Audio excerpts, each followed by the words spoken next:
So during this period of time of becoming and bowing, crossing the legs, closing the eyes, looking inwards, trying to be with our awareness of the breath,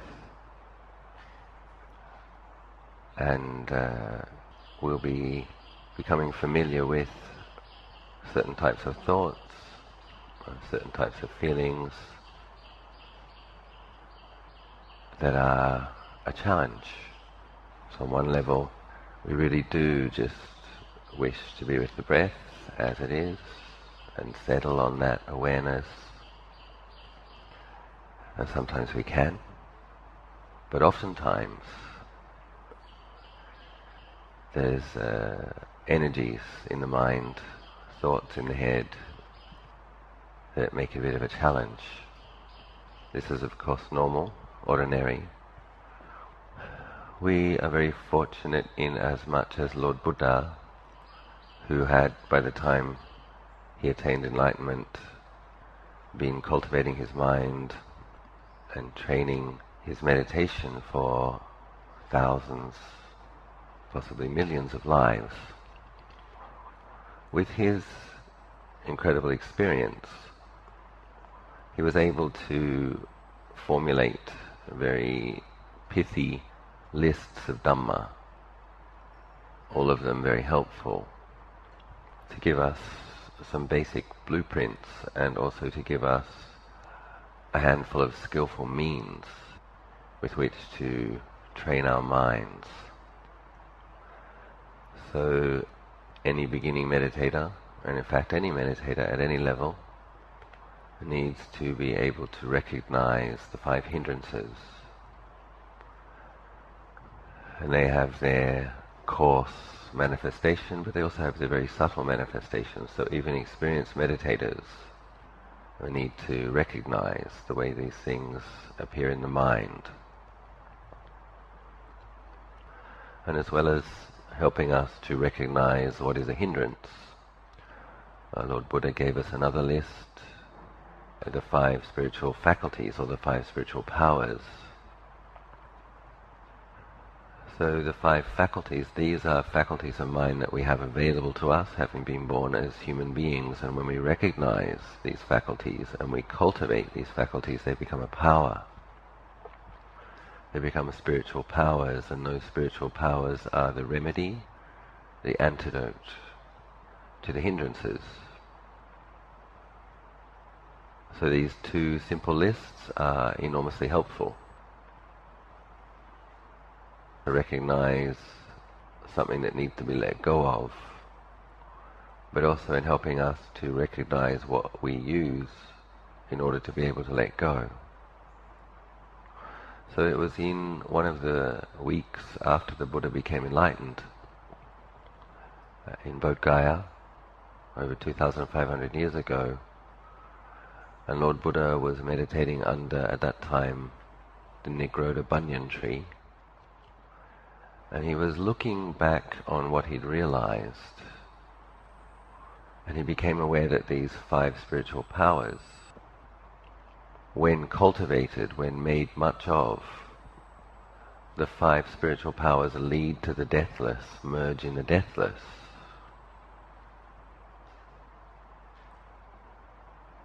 So once again, it's really our good fortune that we have Lord Buddha explaining this to us, because we read a simple list: sattha, virya, sati, samadhi, panya, faith, energy, mindfulness, concentration and wisdom. It seems so simple.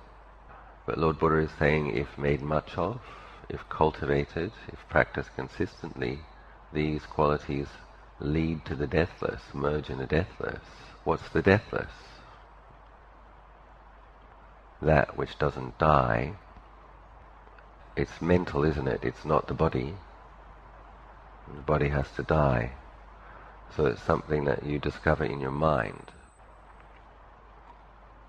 So in practicing meditation, cultivating a lot of mindfulness, a lot of wisdom, becoming aware of the nature of conditions, the mind begins to glimpse that which is sometimes referred to as the unconditioned. It's also referred to as the deathless or the undying. So the hindrances, on the other hand, are energies that obscure the mind from being able to experience that. And the Buddha sometimes calls the hindrances bandits or robbers, because they steal the mind's potential to be peaceful. They run away, they take the energy, and they invade the mind, and the mind doesn't experience peacefulness. So it's very important that we learn how to recognize them and then step back from them. So the first hindrance, craving, sensual craving.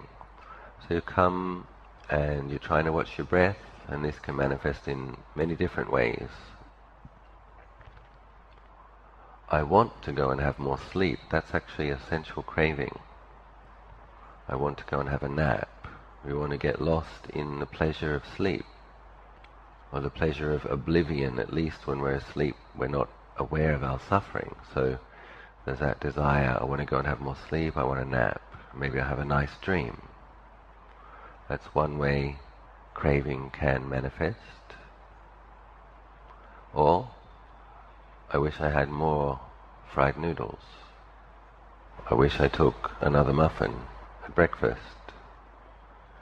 It's fairly subtle. On the more coarse, when the lust invades the mind, sexual energy can be very powerful. Can be having fantasies, sexual fantasies. This can take the mind away from its meditation object for a long time. Very powerful. So in our meditation practice, when we're taking the breath as the main object, we want to be able to recognize a hindrance early, before it takes the mind on a long journey, and before it steals all of the energy and takes it away from the present moment in some kind of abstract fantasy. So the sexual thoughts begin to come up. Recognize this is a hindrance. Try not to fall into a fantasy. Coming back to the breath and just recognizing this is sensual craving. The Buddha says this is a hindrance. This will steal peace. Don't make karma with it anymore. At least in the meditation, pull back from it. Try to put it down. We'll be talking a bit later in the retreat about reflective meditations, which are also antidotes. In the forest tradition, we do a lot of body contemplation. If there is a lot of lust, we just have a good look at what a body really is. In the Satipatthana Sutta, the body within the body, the Lord Buddha talks about the body within the body. So that's the bones and the blood, the fat cells, the organs. We have a closer look at bodies. It's difficult to have a lustful fantasy about them.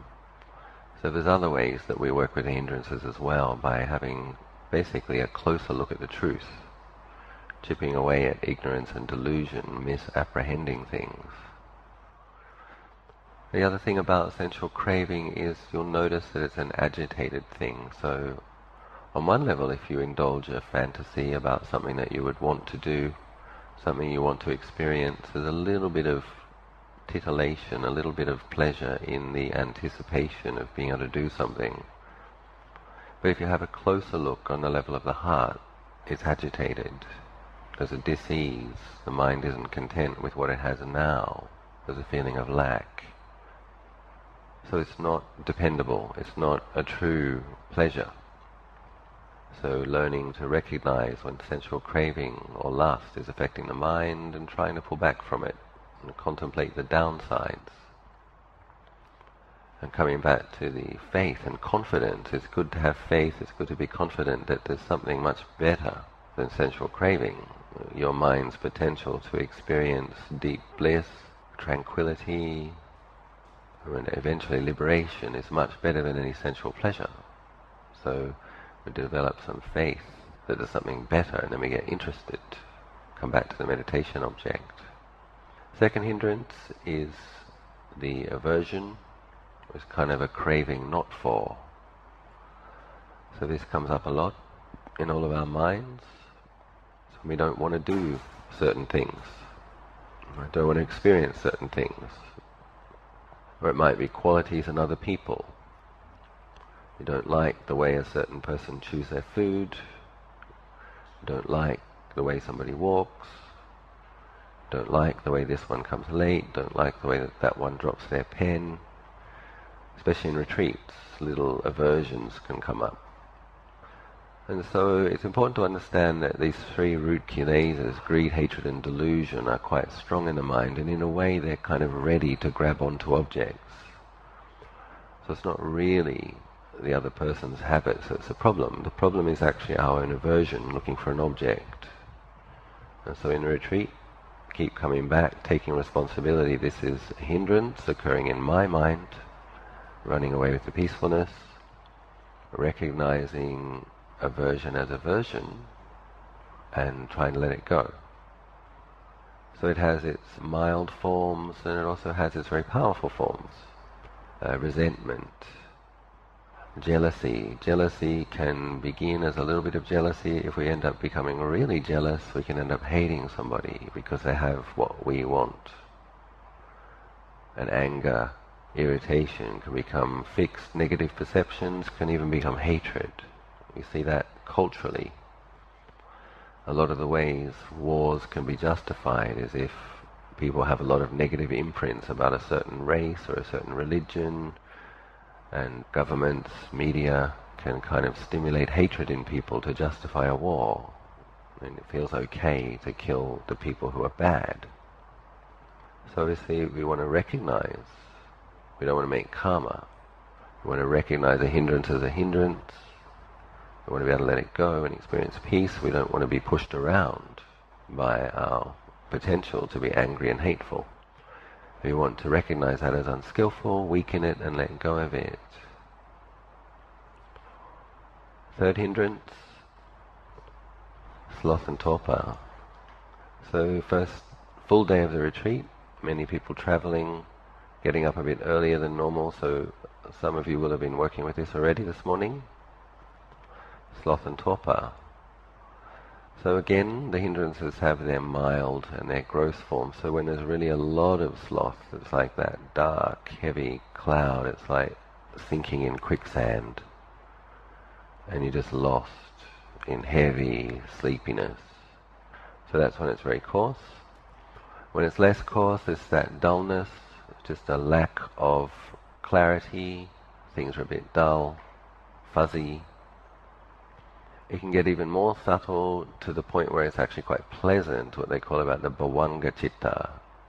There's a little bit of awareness and you can fall into a pleasant, dull state where there's no thoughts. This is dangerous actually. Ajahn Tate referred to this state as a tree stump samadhi. Nothing can grow from it.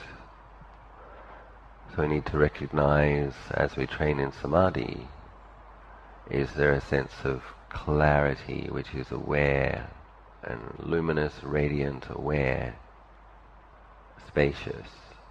If it's real samadhi, it will feel like that. And the mind will feel full, empty but also full of rapture.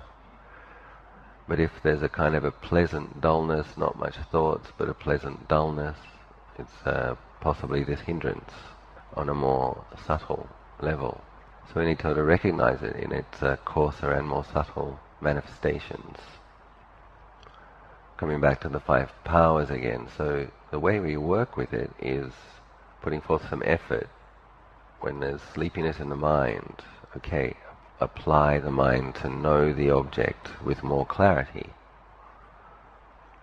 So sleepiness in the mind, then try to know the whole breath and breathe a bit more deeply. Nose, chest, abdomen, abdomen, chest, nose. Give the mind something to do to wake it up. Try to notice all the changes and all the differences in each breath. Open the eyes and putting forth these skillful efforts. Effort, energy. Virya is actually energy, but effort is very closely associated to energy. So it's often by putting forth effort that energy arises. And then once the energy has arisen, it's like maintaining it, sustaining it, keeping the mind energized, by keeping it on its object, maintaining one's interest. That's how we keep it from falling asleep. And it's how we keep it from falling into craving for or craving not for. Fourth hindrance, worry, remorse, restlessness. So there's a bit of a crossover here between the precepts training and the dana. Of course there's a lot of crossover in all of these lists in mental training. If we have been generous, big-hearted, kind, and if we've been ethical, we tend to have not so much remorse, anxiety. But if we've been very busy and very scattered, as most modern people are, we've actually been making a lot of karma with restlessness. So even good, kind, generous, ethical people, if they have very busy lives, when they come to meditate, there's just a lot of restlessness there because the mind is used to running all over the place. And so we have to be patient with it. But if you can be really diligent in your practice of dana and really scrupulous in your ethical training, if you become a really virtuous, truly virtuous person, you'll find that there won't be so much remorse, there won't be so much anxiety. On a deep level you'll feel confident that you're a good person and that you've made genuine efforts to be reasonable, to be kind. So not so much remorse, not so much anxiety. But the restlessness, it's good to look at your lifestyle. It's another reason coming to do these retreats is good, stepping out of your life. You'll have moments where you can look back on it, and it might be good to think about what you can do in terms of simplifying. Because if you do have a really busy life, when you come to meditate there is going to be both restlessness, because the mind has habituated to thinking about lots of things. And there's also going to be sloth, because the mind will be tired. It'll be wanting to fall asleep, it'll be wanting to have a break. So here we have a very simple life. Nice, clear, simple structure. Don't have to do much. Other people are cooking for you. But with this restlessness, we have to pacify it, placing the mindfulness on its object again and again and again. Come back, come back, come back. Start again, start again. And the metta can be very helpful. Skillful samatha practices gives the mind something to do which is pleasant, and allow the mind to be bathed in the loving kindness. It's very healing, it's very nourishing, very energizing. It's also tranquilizing. It's a calming practice. So it's a good way to pacify the restlessness, give the mind something to do which is skillful. And if there's a lot of restlessness, we'll then get really determined about cultivating metta for lots of people. Breathing in loving kindness to oneself, breathing out, spreading loving kindness to all of the people in the room. Give the mind something to do with its restlessness. And keep it busy skillfully. The last hindrance, the speculative doubt. It's a quite dangerous quality because it can keep you from applying yourself to the meditation object wholeheartedly.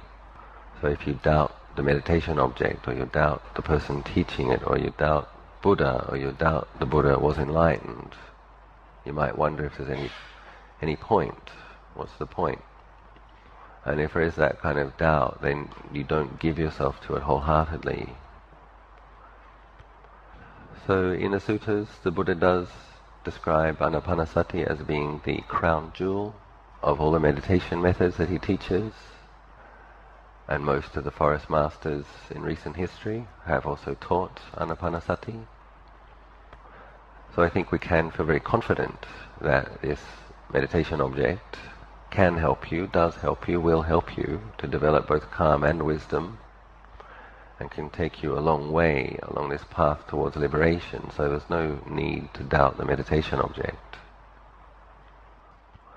Doubting one's own potential, this is more common. Most people here, born in Asia, have quite a strong faith faculty. Not so difficult to have faith in the Buddha, not so difficult to have faith in the Arahants. May even have met some, and when you meet them you feel a lot of metta, you feel confident about other people's liberation. But we can doubt our own potential, and that can be it's like a withholding. We're withholding the confidence, coming back to faith. So we have faith that the Buddha was enlightened, but the Buddha taught the path to enlightenment because beings could realize it. If they couldn't realize it, he wouldn't have taught it. And since the Buddha was enlightened, millions of beings have been enlightened since him. So we can do what millions of others have done. And there were Buddhas before our Buddha, and there will be Buddhas after this Buddha.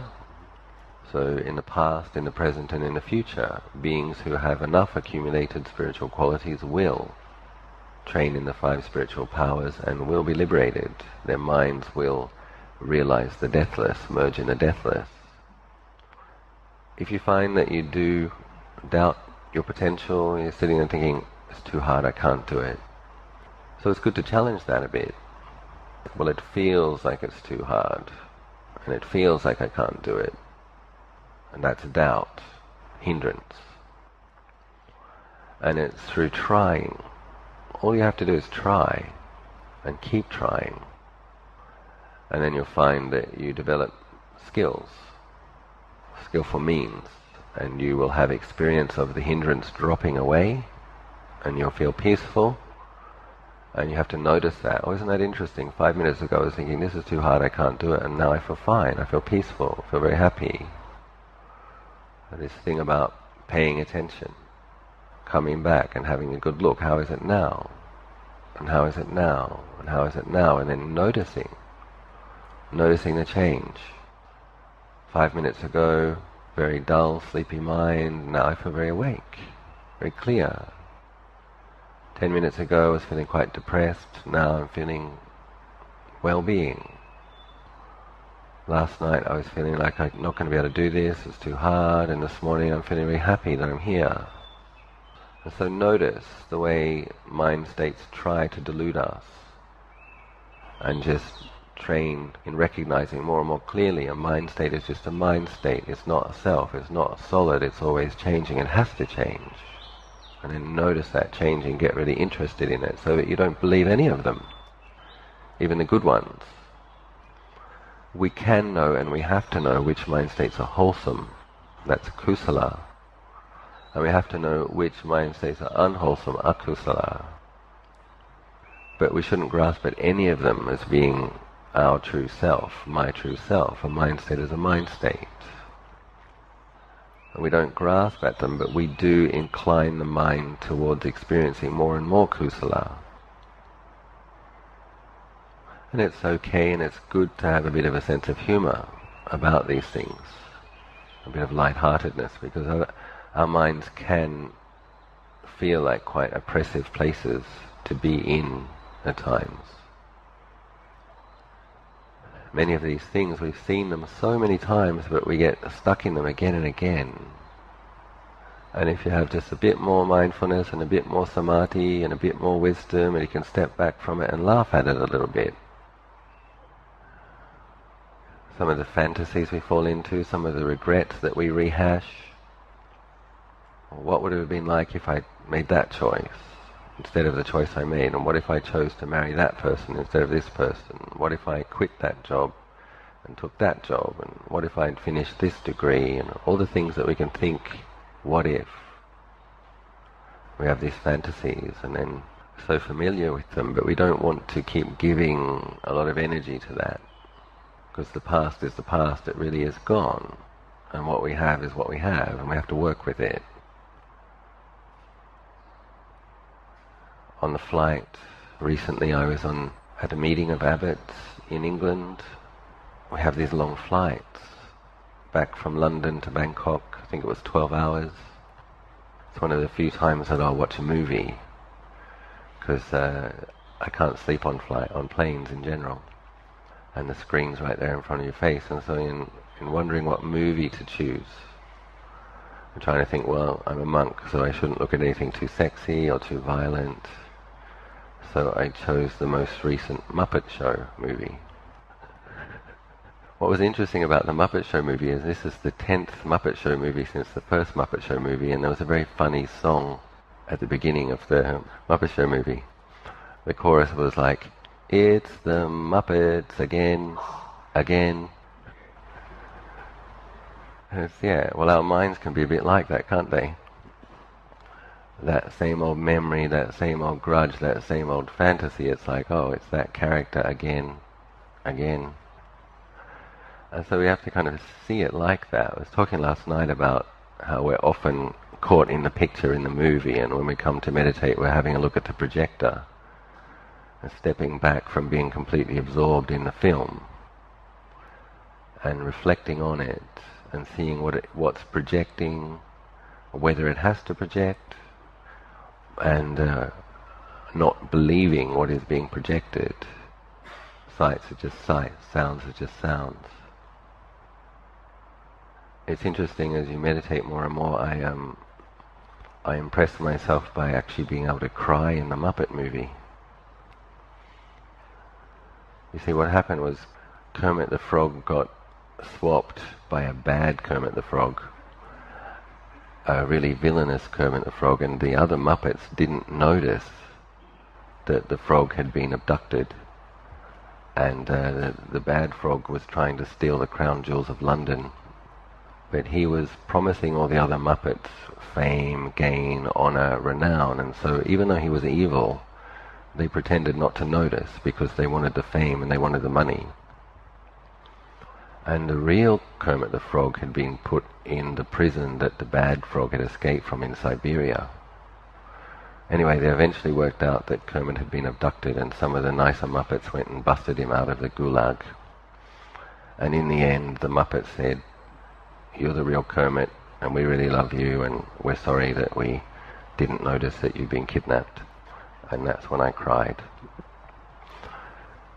But anyway, coming back to the 5 hindrances and the 5 powers, if you can develop a sense of recognizing an old hindrance as an old story that you've seen again and again, and pull back from it, don't believe it, and get interested in investigating it. Okay, this is a thought. As powerful as it might seem, as compelling as it is, it's a thought. It's a thought construct, a thought pattern, a series of thoughts, a storyline. Another way to work with it is to go straight to the feeling. When I'm having these thoughts in the area of the heart, how does it feel? If there's enough mindfulness to do that, go and have a look. What does it feel like? Often with things like sexual craving, you're trying to get away from boredom. We're just trying to fill up the mind with something more fun.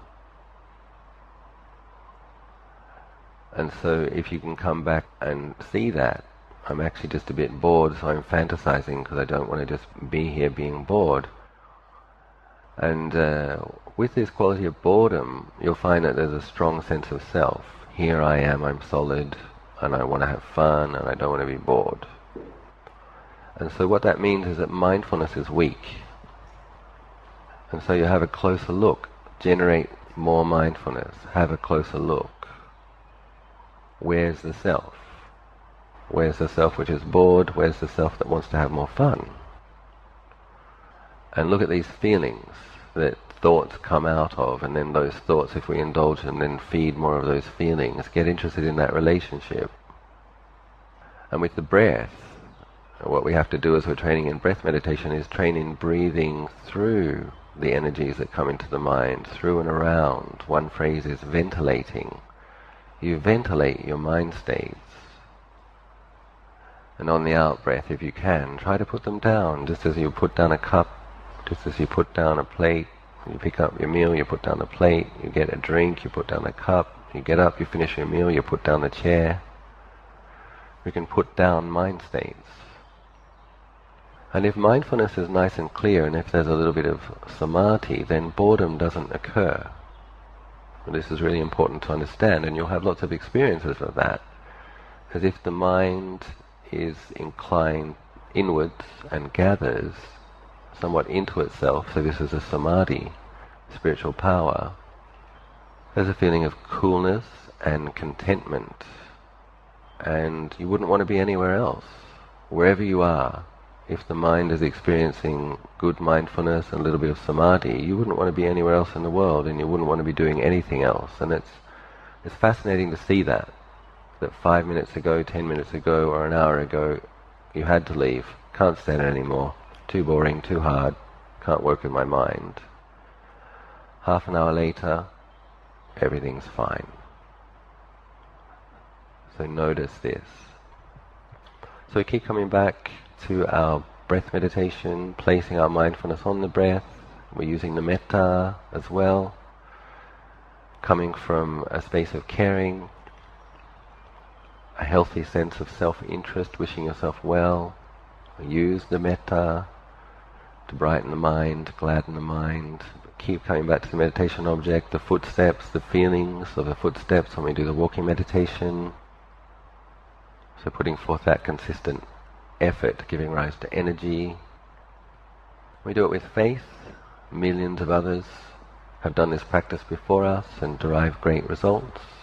Many of us have also done this practice before and derived some good results, so we're picking it up again. Working on that sati, trying to make it consistent. And so how Ajahn Chah teaches about samadhi, as far as I understand, is that it's through consistently maintaining the mindfulness on the meditation object that samma samadhi arises by itself. So you don't sit and try to make the mind concentrated. You don't try to kill the hindrances. You don't try to get rid of anything, and you don't try to get samadhi. Because if you do, you've got the first two hindrances working there. I want the samadhi. I'm going to get it. Hindrance number one, samadhi won't come. I'm going to kill the hindrances. I'm going to obliterate them. I'm going to nuke them. I'm going to make my mind peaceful. Hindrance number two. Doesn't work. What does work is coming back again, gently, having a look, noticing all of the changes, and maintaining that consistently. That works. And just keep coming back with no agenda and no time frame. Doesn't matter if it's today or tomorrow or the next day that the mind becomes peaceful. What matters is the consistency of the effort. That's the spiritual power. And the mindfulness, coming back to the object. That's the spiritual power, and doing it with faith in the Buddha, the Dhamma and the Sangha, and faith in your potential. What you'll find is samadhi arises in moments, and Ajahn Anan talks about momentary concentration, neighborhood concentration, apana concentration. So that's all concentration. He doesn't talk about jhana. We're not trying to get jhana. You're just trying to incline the mind towards right collectedness. If you're able to put down the hindrances or not pick them up, you'll find that the mind collects to some degree and feels cool, feels peaceful, feels spacious. Various things that you can feel as some samadhi arises. And so Kanika Samadhi Ajahn Anan describes as being like 5 minutes. In the beginning it might just be 1 minute, 2 or 3 minutes, where the thoughts drop away and the mind feels at ease. And if you keep up the meditation, you'll find that that peacefulness becomes deeper and lasts for longer. And that might be the upajjhara, the neighborhood concentration. And so it's all concentration and it's all good, and you don't need to worry about what type of concentration it is. It doesn't matter. We just keep inclining the mind towards being with its object. We keep putting down the hindrances, and when peacefulness arises, we just allow it to be there and allow the mind to be bathed in the coolness, the clarity. And when the mind moves from that peacefulness, there'll probably be more thinking. It's important that you take the energy that you get from whatever samadhi that you have to generate more mindfulness, come back to the object more clearly, investigate it. So use the energy that comes from samadhi to investigate once again. So you can investigate the beginning, the middle, the end, the cessation of an in-breath, the beginning, the middle, the end, the cessation of an out-breath. So it gives the mind some work to do. And if you do this, you'll find that the mind might become peaceful again and become even more peaceful if it's noticing the characteristics: impermanence, not self, unsatisfactory.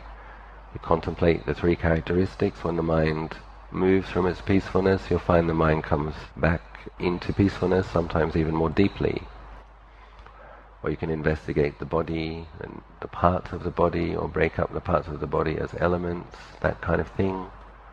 Or you can recollect the qualities of the Buddha, the Arahants, the Bodhisattvas, beings that you respect and love. Recollect their qualities, give the mind something to do which is wholesome, and incline it back towards peacefulness.